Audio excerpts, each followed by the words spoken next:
Hello, it's hard to believe we're already here at our 33rd video in our 52-week Through My Bible in 1 Year series, but here we are. And for this week you had read the prophet Hosea, and I had asked you to think about some of the strange things that God called Hosea to do in his life, and also ask why God would ask him to do such things. You saw God commanded Hosea to marry a woman that God knew would be unfaithful to him. We think of God bringing people together in marriage for their mutual happiness. God brought Hosea and his wife together deliberately to make Hosea unhappy. Beyond that, God knew that they would conceive children, and God gave Hosea very descriptive names to give to these children as well. And names like Lo Ami, not my people, or not loved, and Lo Ruhamah, not my people, and just not names that you would ordinarily give your kids. You don't run across a whole lot of kids named Lo Ami out there, but God had purpose behind those names that he had Hosea give his children. Then after Hosea had been disgraced and forsaken by his wife, God commanded Hosea to go after her, to forgive her, to bring her back, to show love to her again, even though she didn't deserve that love. And finally, we wrap all of it up and think why God would ask Hosea to do all of this. Hosea's own life, besides his prophetic work, his personal life was to be a message to the people of Israel about God's forgiving love and how they had treated their God, and how God was still going to reach out to them in love even though they didn't deserve it.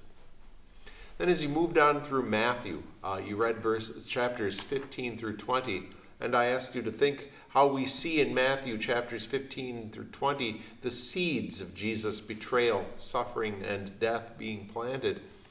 It's like reading a story when we read the Gospels. We don't want the good parts to end, and we wish that something perhaps would change so that the good things would just keep going.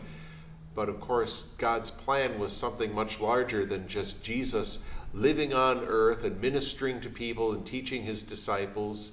While there's an element of sadness that we see that part of things going away, something much larger is happening. And even before we see the suffering and death of Jesus, we see those seeds being planted.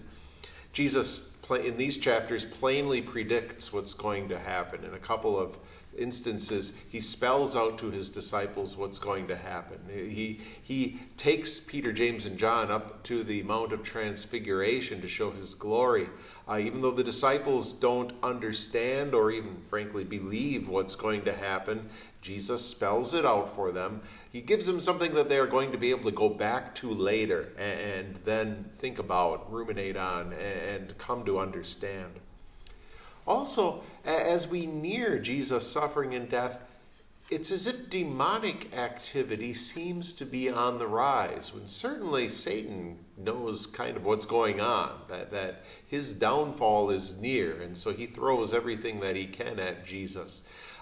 People have asked, why do we see more demonic influence while Jesus is conducting his earthly ministry than we seem to do at other times, not just throughout the Bible, but in human history? Well, it's for the very fact that Jesus is walking the earth, that Satan throws his entire weight of power at Jesus to try to thwart him from his mission. He can't do it, but demonic activity does seem to be on the rise here. And then Jesus certainly doesn't go into hiding, but he seemingly provokes his enemies who plot his death. He goes to Jerusalem on purpose. He speaks to them very pointedly. We're going to talk more about that this next week as you read chapters 21 through 25 of Matthew.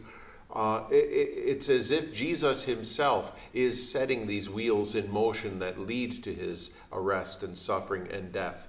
And that is actually true because he is in control of all things.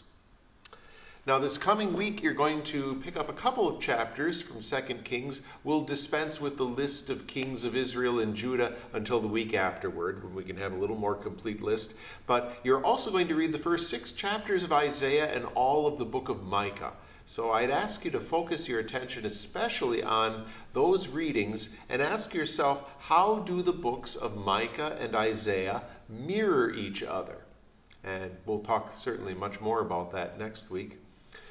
And as we move on towards those chapters that lead right into Jesus' suffering and death in Matthew, specifically chapters 21 through 25, I'd ask you to think about the way that Jesus treated the Pharisees and the teachers of the law in comparison to the way he dealt with, say, prostitutes, tax collectors, people who were caught in various obvious sins, people who were, in a sense, more obvious sinners than the Pharisees and teachers of the law. Why was Jesus harsher toward the Pharisees and teachers of the law than he was toward more obvious sinners?